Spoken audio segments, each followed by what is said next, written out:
Top of the morning and welcome to another newspaper review right here on Idea Morning Digest. We are so excited to bring up to speed with all the latest newspapers this morning. All the news making headlines, all the news making waves in and around Africa. My name is Shinatu Audrey. Always a pleasure every time I come here to do newspaper review. Well, this morning we'll be starting with the Nation newspaper.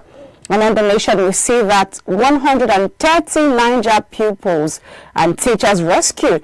Interesting story, but I remember that the Catholic body over there had said earlier, when 50 of the children said they were rescued, that they have not gotten any confirmation about that escape. So I'm hoping the case is different now, and the church and all the people involved can now account for those children. Happy news, and we want to see that the kids are integrated and the teachers are fully integrated back into the society. They must go through rehabilitation, but I know that people want to see them. So is it possible that we see, because we're just seeing headlines, just printed headlines, can we see the people, can we hear the story, can we understand? Because maybe it will make us make more sense of the whole situation and make us even more cautious of the times that we are in. Let's move on to the next story, which says that petrol now selling at $7.59 per litre at MRS filling stations nationwide. So get quality petrol at affordable price. Okay, we'll see that with more details on page 2 of the Nation newspaper. And on that newspaper, on that headline, they have the Dangote logo. So is that saying that, okay, MRS gets their fuel or petroleum products directly from the Dangote refinery? That makes a lot of sense. And, see the price drop. A lot of people actually even surprised that it's December and prices of commuting within towns are low. Even though on my way to the office this morning, I heard people complain about the high cost of flight. I mean, imagine having to spend 500,000 naira on a one-way trip to Lagos, and then by road people are spending 100,000, 90,000 by road. So I literally heard somebody say he paid 90,000 from here. Somebody he knows spent 90,000 from here, like from Abuja to Port Harcourt, and the reason is that insecurity. So I do not understand. Is the vehicle that now bulletproof? What is the point of all of this? Anyway, let's see how this good news translates into more good news. We see Chieftaincy Extraordinaire. Oh, this story was all over the place yesterday when we saw that Sheyi Tinubu got a new chieftaincy title in the Yoruba Kingdom, and it's such a good thing to see. He was receiving congratulation message from the senator of Oyo Central Senatorial District, Senator Yunus Abiodun Akintunde, PhD, and it makes a lot of sense, because when you're getting a lot of coronation, people should celebrate you. So it's just really making headlines, and big ups to Sheyi Tinubu on his new chieftaincy title. I think that's all the stories on the Nation this morning, the big stories. Of course, there are more stories inside the papers, but let's head on to the Punch now. And the Punch, we see Nigeria suffers 1 trillion naira export loss after Trump tariff. Oh my goodness. Nigeria suffers nearly 1 trillion naira export loss after Trump tariff. This is from the Punch, and more gist is on page 7 of this newspaper. I want you to find out more. How is that happening? What is the story? What are the intricacies around this? What can we do to even get out of this situation? You can find all of that on page 7 of the Punch newspaper this morning. Still on the Punch, we see the same petrol now selling at 7.39. Okay, so a correction of the digit earlier is 7.39, not 7.59 per litre at MRS filling stations nationwide. And they are also encouraging everybody to get a quality petrol product at affordable prices. You'll find out how you can go around that on page 2 of the papers this morning. So on the Punch, we see a story here that says military rolls out anti-attack measures for Christmas. You find that too on page 45, and it's very critical.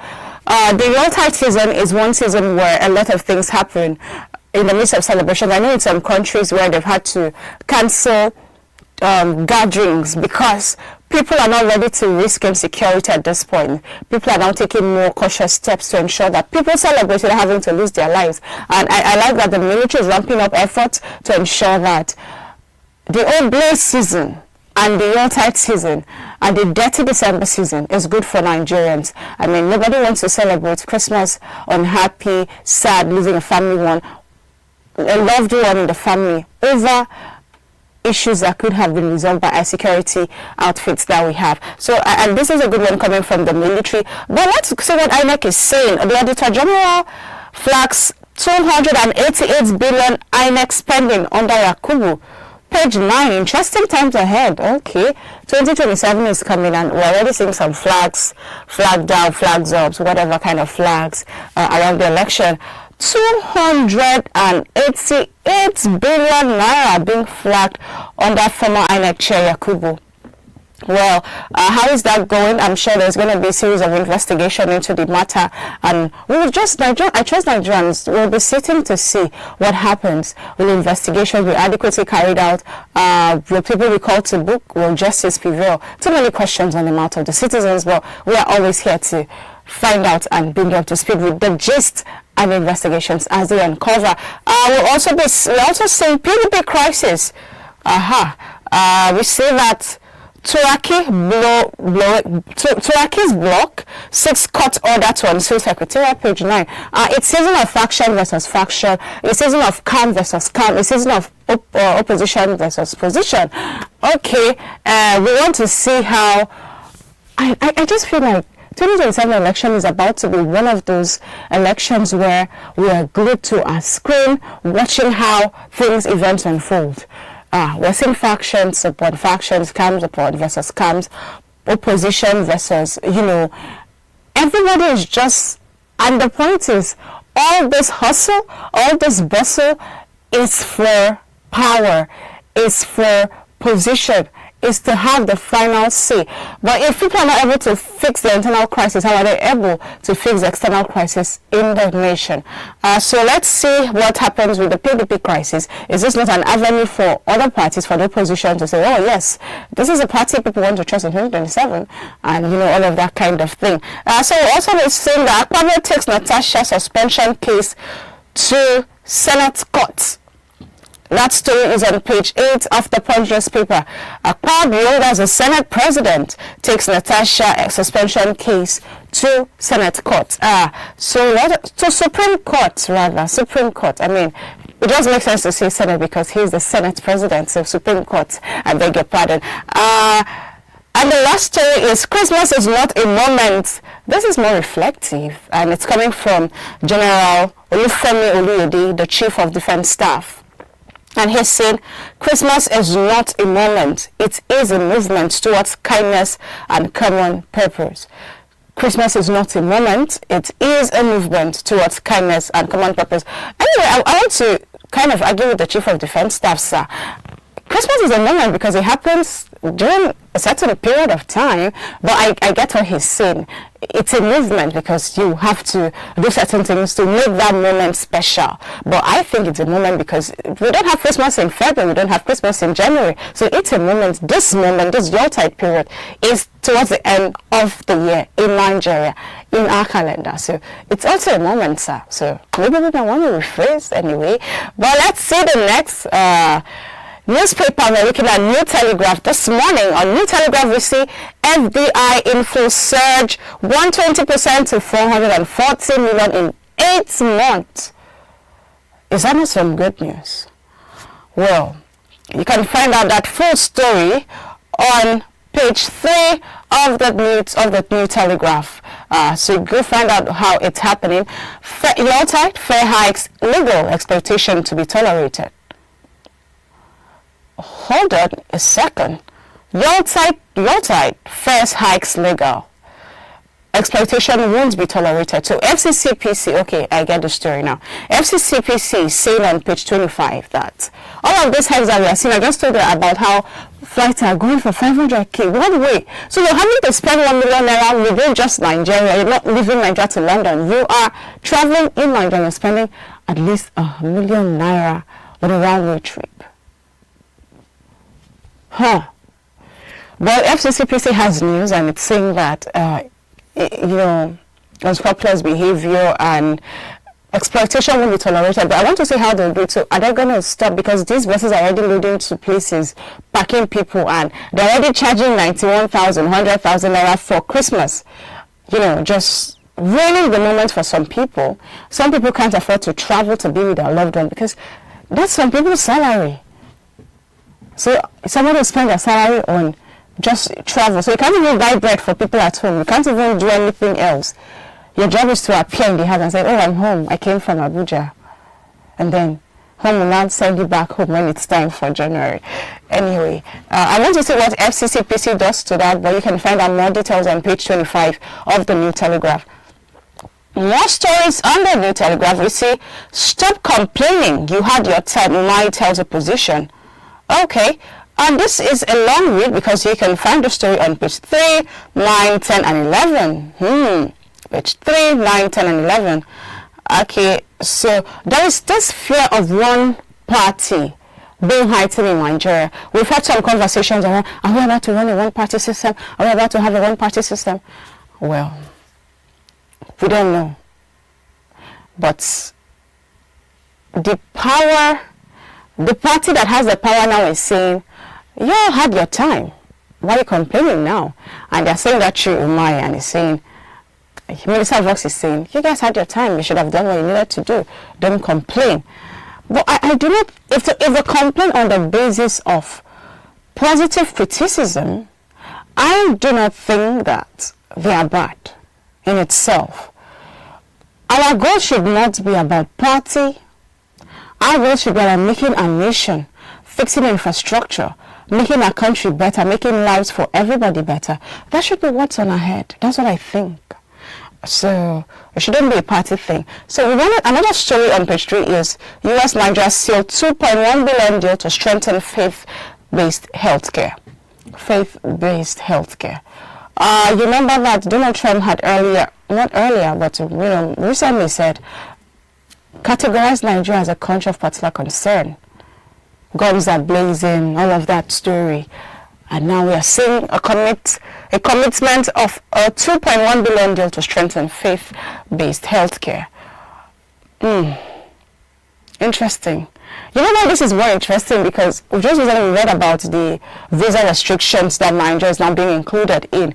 And so it's like, okay, we are getting backhand here, we are getting a handshake here. So what is it? What is really happening? So this just comes back to having proper relationship, going into the right collaboration with countries. And a country like US, you cannot deny the fact that it's a world power. So we just have to see how we can work together, especially Nigeria, to achieve the goals that a sovereign nation should achieve. There's a story about Obi attacks reps for refusing to criminalize vote buying. That story is on page 2 and 5. Obi attacks reps for that House of Representatives for refusing to criminalize vote buying. Find out more on page 2 and 5 of New Telegraph. We also see dust over CJM's push for virtual hearing. Dust over push for CJM's push for virtual hearing. There's delayed justice.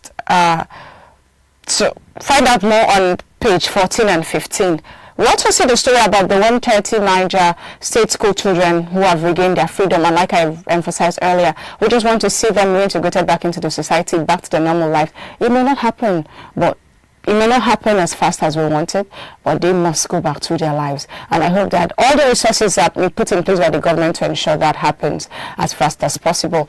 And to wrap up the nation's newspaper, we see Dangote Refinery begins PMS sale at 739 in MRS stations nationwide. We've taken that story. And then another story says, this is emergency declaration, and we're seeing Supreme Court pronouncements in conflict with Constitution. Sage says that on page 2.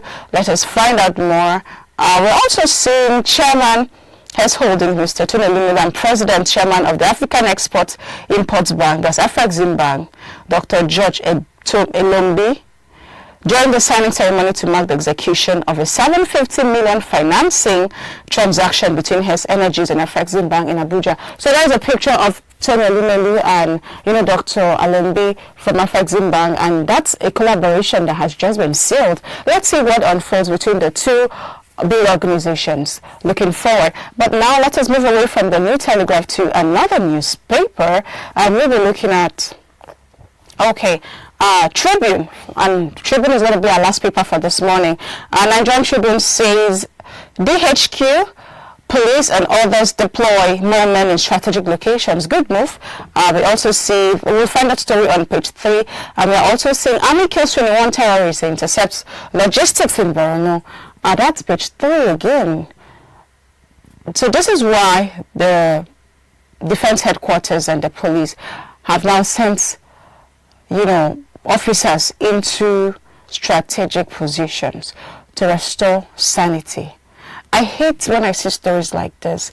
I mean, stories about lives being lost, properties being lost as a result of insecurity, as a result of criminal elements who cannot exist in Nigeria like other Nigerians that should be seen. Find out that story on page 3, and then we're also seeing the MRS and Dangote story again here on page 2. So whichever one you want to look at, just find out. We have another story that says, gridlock on major routes, travelers stranded for hours. This is lamentation on Lokoja Abuja Highway, Benin Asaba, and Lagos Island roads. So, okay, that story came on page 4 of the paper. However, Minister of Works has now responded to say that the traffic flow has gone back to normal. That's good. So I like that, there was a call out and there's now a reaction and a similar solution. We also see APC to hold national convention in March, releases timetable for what local government state zonal congresses. You'll find that story on page 23 of the Nigerian Tribune. And we also see FG 6% allocation for education below UNESCO World Bank benchmark. And so you ask yourself, where does education stand in our nation? Is it a priority? Is it just another thing on the side? Because if we are releasing a budget that is below the benchmark of UNESCO, then there's something wrong. Is that a global benchmark, or where is that benchmark? We can create our benchmark as long as it fits the purpose. And so I'm saying, so let's say UNESCO says the benchmark is 10 billion naira. And we know that we can handle our issues around education with 5 billion naira. It will be amazing. In fact, we'll break, Guinness World Record and all the records there is around education. If we're able to use the limited resources that we have to boost our education system. But if it's like, it's not a thing of priority, we're not going to give into this. Not because we don't have it, because it's not, we don't consider this sector necessary or critical to our nation's growth. Then there's a problem. We have to look at that benchmark and work with it. And I'm hoping, I always say that education is the benchmark. It's not benchmark, but the education is the bedrock of every nation. I always say that. And we cannot afford to win if our educational system is lagging behind. We can't do that. We can't do that. So we have another story. Dangote Refinery launches nationwide PMSL. So it's not just an NRS filling station nationwide. It's now general. So let's enjoy the season. And I think that's it. That's it this morning on the newspapers that we have. We've brought you Tribune, we've brought you New Telegraph, we've brought you Punch, and we've brought you The Nation. So do well to, stay connected across the different social media platforms to get more updates as they unfold. My name is Chinatu Audrey, and it's been such a pleasure to do this with you this morning.